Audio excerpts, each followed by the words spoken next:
Hey guys, I'm Vasudev और आप देख रहे हैं मिक्स विद वासुदेव। तो जैसे कि आप लोगों को पता ही चल गया होगा, आज के वीडियो में मैं बात करूंगा ईयर ट्रेनिंग की और कुछ ऐसी टिप्स डिस्कस करूंगा जो मैंने लास्ट कुछ सालों में सीखी है, लास्ट कुछ सालों में एक्सपीरियंस किए हैं, जिन्होंने कहीं ना कहीं मेरी ईयर ट्रेनिंग में बहुत ही बड़ा रोल प्ले किया है। और जो भी बिगिनर्स इस वीडियो को देख रहे हैं, इनकेस अगर आप लोग कम टाइम में अपने कानों को ट्रेन करना चाहते हैं, कम टाइम में ज्यादा चीजें अचीव करना चाहते हैं, तो ये वीडियो आप लोगों के लिए बहुत ही जरूरी है, इसलिए इसको एंड तक देखना।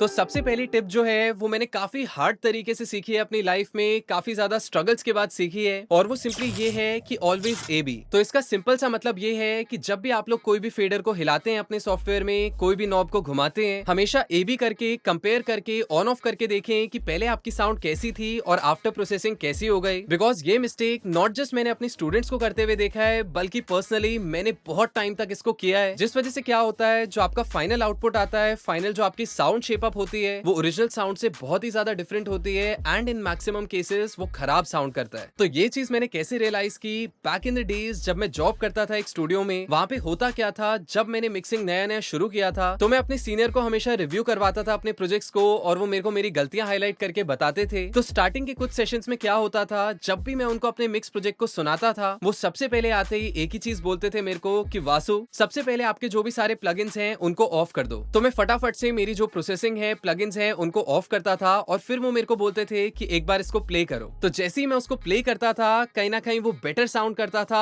बेटर साउंड आती थी उसकी रॉ फॉर्म में रादर देन मेरे प्लगइन्स की प्रोसेसिंग के बाद। तो वहां पे मैंने एक चीज रियलाइज की कि सिर्फ ये मेरे साथ नहीं है, बल्कि मैंने बहुत सारे स्टूडेंट्स को भी देखा है कि वो ब्लाइंडली प्लगइन्स डालते रहते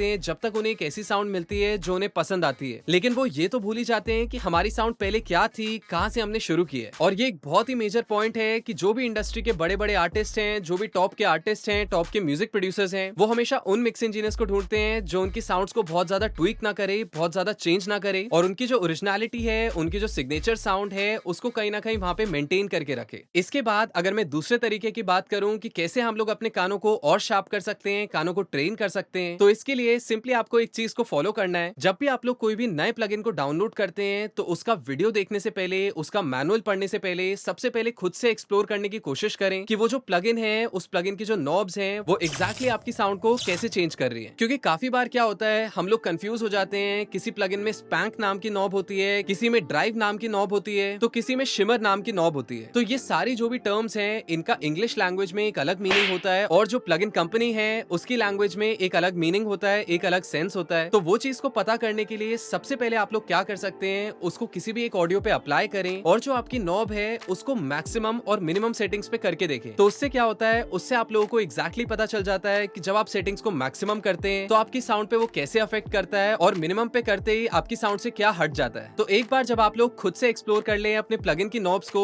उसके बाद जाके उसका मैनुअल पढ़े, बिकॉज अल्टीमेटली जिस इंसान ने उस प्लगइन को बनाया है, उससे ज्यादा उस प्लगइन को कोई भी नहीं जानता। तो दैट इज वाई वो सारी डिटेल्स जो है वो या तो आपको उसके मैनुअल पे मिलेगी, या तो उस प्लगइन की वेबसाइट पे मिलेगी। तो इसीलिए हमेशा सबसे पहले हमें खुद से एक्सप्लोर करना चाहिए, कानों को थोड़ा सा कष्ट देना चाहिए सुनने का कि एग्जैक्टली आपकी साउंड में क्या चेंज आ रहा है। उसके बाद चाहे आप यूट्यूब पे वीडियोस देखें, उसका मैनुअल पढ़े, कहीं से भी आप लोग उसको डबल चेक कर सकते हैं। इसी के साथ तीसरी और फाइनल टेक्निक, फाइनल टिप जो मैं डिस्कस करूंगा इस वीडियो में, वो सिंपली ये है कि जब भी आप लोग प्रोडक्शन करते हैं या जब भी आप लोग मिक्स करते हैं, काफी बार हमारी टेंडेंसी क्या होती है, हम लोग ज्यादातर वोकल्स को ही सुनते हैं मिक्स करते वक्त, या फिर हम लोग मिड्स के एलिमेंट्स को सुनते हैं, हम लोग एक्सट्रीम लो एंड या एक्सट्रीम हाई एंड जो हमारा है उसको टोटली इग्नोर कर देते हैं। तो वाइल मिक्सिंग और प्रोड्यूसिंग एक इंपॉर्टेंट प्रोटोकॉल है जिसको आप लोग अपने वर्क फ्लो में ऐड कर सकते हैं, और वो सिंपली ये है कि जब भी आप लोग गाने को बना रहे हो या गाने को मिक्स कर रहे हो, तो एक एक एलिमेंट को ढंग से सुने। से फॉर एग्जांपल आप लोग कोरस सेक्शन को मिक्स कर रहे हैं, तो उस केस में आपको क्या करना है, उस कोरस सेक्शन को लूप करने के बाद जब आप उसको लूप पे प्ले करेंगे, सिर्फ एक या दो एलिमेंट्स को ना सुने, सिर्फ बीट्स को ना सुने, सिर्फ गिटार्स को ना सुने, बल्कि एक एक चीज को इंडिविजुअली सुन के देखें। से फॉर एग्जांपल एक 4 बार का लूप प्ले हो रहा है, तो सबसे पहले कोशिश करें कि आप किक को सुन रहे हैं, फिर स्नेयर को सुन रहे हैं, फिर हाई हाट को सुन रहे हैं, फिर अपनी परकशंस को सुन रहे हैं, फिर अपनी मेलोडी को सुन रहे हैं, फिर काउंटर मेलोडी को सुन रहे हैं, फिर अपने पैड्स पे ध्यान दे रहे हैं, फिर अपने स्ट्रिंग सेक्शंस को सुन रहे हैं। जो भी छोटी छोटी चीज है, चाहे वो एक आर्पेजिएटर ही क्यों ना हो, सारी चीजें आपको क्लियरली ऑडिबल होनी चाहिए, या एटलीस्ट फील होनी चाहिए अपने गाने में। तो इससे क्या होता है, इससे कहीं ना कहीं आपके जो कान हैं वो प्रिपेयर होते हैं बारीकियां सुनने के लिए, और नेक्स्ट टाइम जब आप कोई भी गाना सुनते हैं, चाहे वो यूट्यूब पे हो, चाहे वो स्पॉटिफाई पे हो, वहां पे आप लोग डिटेल सुनने लगते हैं। मुझे याद है बैक इन द डेज ये वाली टेक्निक जब मैं फॉलो करता था, इस तरह से क्रिटिकली एनालाइज करता था अपने गानों को मिक्सिंग मिक्सिंग करते वक्त या प्रोडक्शन करते वक्त, तो उससे क्या हुआ था, धीरे धीरे जो भी प्रोफेशनल सॉन्ग्स हैं उसमें मेरे को उनके रिवर्ब्स, उसमें मेरे को उनके डिलेस, उसमें मेरे को उनके जो भी टेक्सचर्स, एम्बियंस वो यूज करते थे, जो भी पैड्स यूज करते थे, वो भी क्लियरली ऑडिबल होने लगे। सो दैट इज व्हाई हर एक एलिमेंट को इक्वल प्रायोरिटी दो। और इसके लिए मैं आप लोगों को सजेस्ट करूंगा कि जो भी अच्छे मिक्स किए हुए गाने हैं उनको सुनो। अगर मुझे पर्सनली आप लोगों को सजेस्ट करना हो कि कौन से गाने आप लोग सुन सकते हैं स्टार्ट करने के लिए, तो आप लोग कोक स्टूडियो के सॉन्ग जरूर सुनिएगा, बिकॉज कोक स्टूडियो एक ऐसा प्लेटफॉर्म है जहाँ पे कंसिस्टेंटली मुझे दिखा है कि बहुत अच्छे अच्छे मिक्सेस डाले जाते हैं, बहुत अच्छे से गाने प्रोड्यूस किए जाते हैं, अरेंज किए जाते हैं, बहुत अच्छे अच्छे म्यूजिशियंस उसमें प्ले करते हैं। तो वहां पे आप लोग एक चीज रियलाइज करेंगे,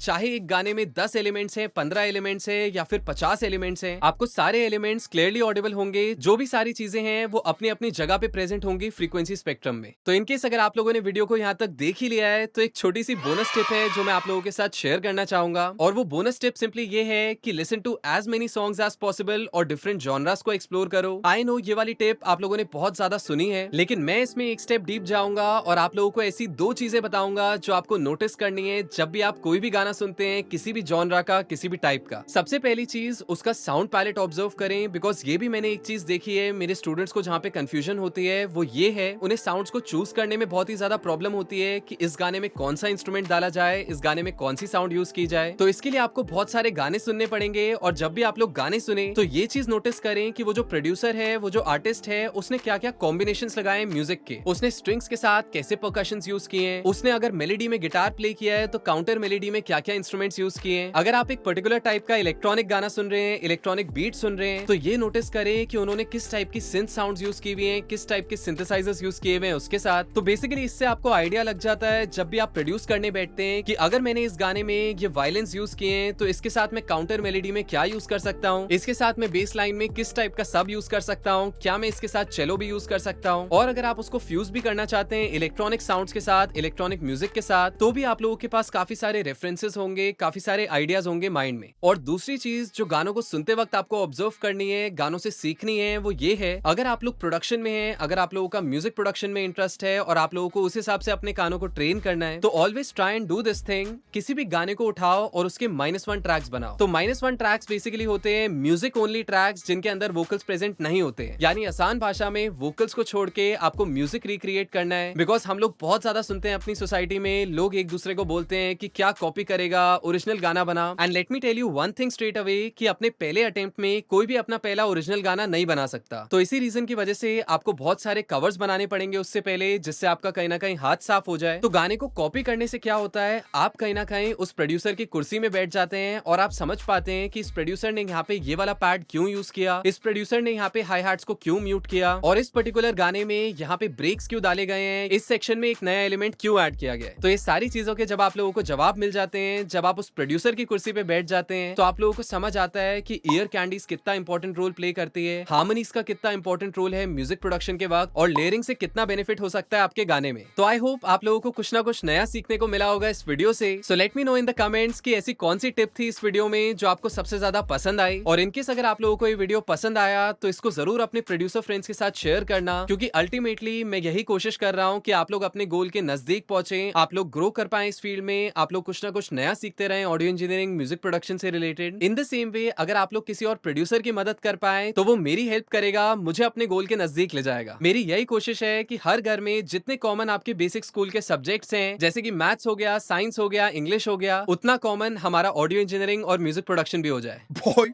आज तो मजा ही आ गया। क्या बात है, मैंने अभी रियलाइज किया कि मैं तो दिन के 10 से 12 माइनस ट्रैक्स बना लेता हूँ। हैं? ऐसा कैसे हो सकता है? वो आइसोटोप का प्लगइन है ना RX, वो वोकल्स और म्यूजिक को अलग कर देता है। तुझे लिंक भेजू क्या?